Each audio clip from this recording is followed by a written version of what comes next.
دوستان سلام، به چهارمین قسمت از مجموعه ویدیوهای آموزش زبان فرانسه خوش اومدین. من علی هستم و اینجا کانال فرانسه اوک علی هست.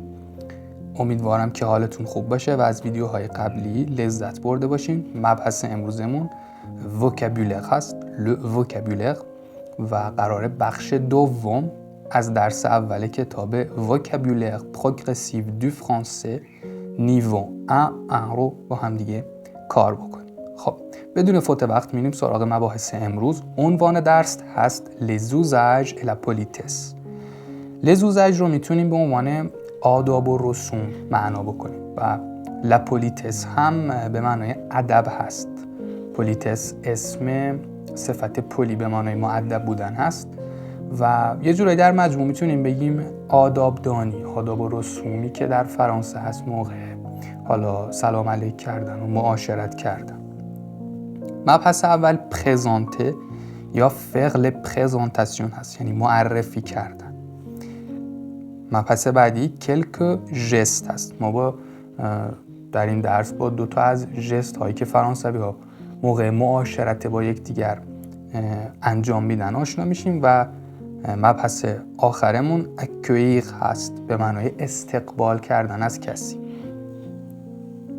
پرزانته faire les présentations، معرفی کردن. سیتواسیون پروفسیونل، در یک موقعیت کاری. مثال Je vous présente Florence Duzapin, notre nouvelle responsable de marketing. من به شما معرفی میکنم فلورانس دوزاپن رو، مسئول جدید بخش مارکتینگ رو. Je vous présente، از این ساختار استفاده میکنیم. Présenter quelqu'un. Je vous présente. Bonjour madame, enchanté. سلام خانم، خوشبختم. enchanté به معنای خوشبختم، از دیدار شما خوشبختم. و او هم در جواب میگه enchanté monsieur، من هم خوشبختم. ببینید enchanté رو، enchanté چون صفت مذکر و مؤنث میگیره. وقتی یک آقا داره میگه enchanté به صورت مذکر و وقتی یک خانم داره میگه enchanté یه او هم در انتهای کلممون میاد. کنتکست امیکال، وقتی که موقعیت دوستانه باشه. مثلا میگیم نیکولا est-ce que tu connais ma copine امیلی؟ نیکولا آیا دوست صمیمی من امیلی رو میشناسی؟ کوپین یا کوپن دوست صمیمی رو میگن.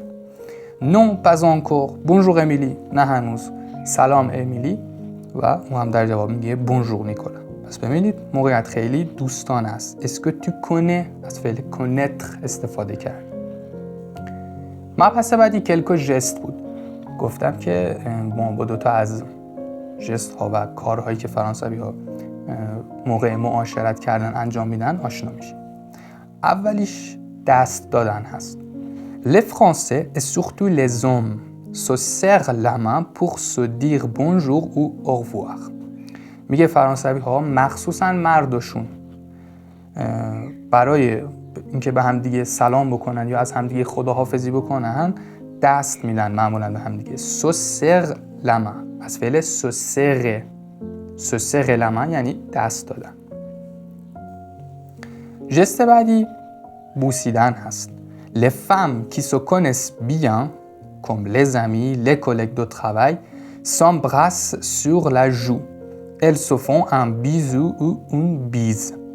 یکی زنای فرانسوی کسایی که همدیگر رو خوب میشناسن، مثلا دو تا دوست یا دو تا همکار، همدیگر رو میبوسن.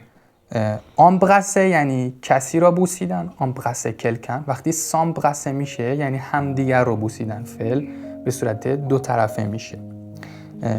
sur la joue، s'embrasse sur la joue. جو به معنای گونه هست و میگه که گونه های همدیگر رو میبوسن.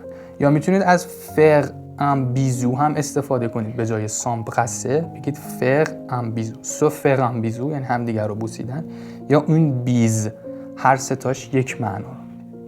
و در بخش بعدی میگه on embrasse aussi un enfant pour lui dire bonjour. میگه که ما همچنین فرانسوی ها بچه ها رو میبوسن، خصوصا برای اینکه مثلا بهشون سلام بکنن. و مبحث پایانی accueillir هست به معنای استقبال کردن از کسی. مثال کتاب entrez je vous en prie لطفاً وارد شید. je vous en prie همین معنا رو میده که لطفاً وارد شید. در سیاق و در کنتکست این معنا رو میده. je peux prendre votre manteau آیا میتونم که مانتوی شما رو مثلا بگیرم؟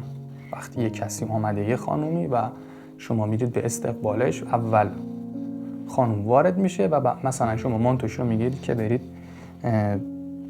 به چوب لباسی آویزون بکنید. یا مثال بعدی کتاب Ça me fait plaisir de vous voir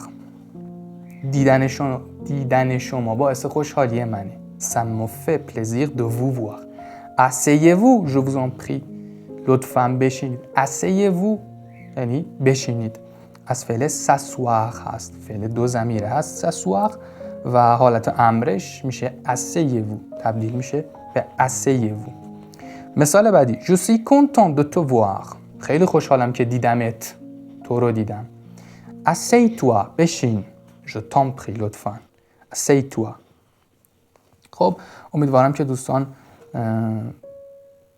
مباحث امروز مورد توجهتون باشه.